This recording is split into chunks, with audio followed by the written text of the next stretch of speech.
znana, to był profesor Bolesz. Profesor Bolesz to on analizował już w 1930 latach Śląskiego Gołtka.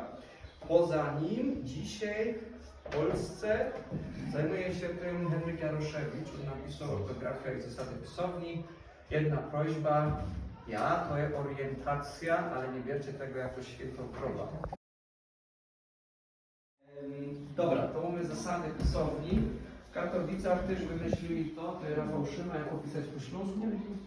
To są jak po śląsku opisane, ale jak będziecie czytali, to będziecie wiedzieli, że on pisze bardziej w takiej pszczyńskiej formie, galoty, takie właśnie bardziej, które jest zrobione, nie?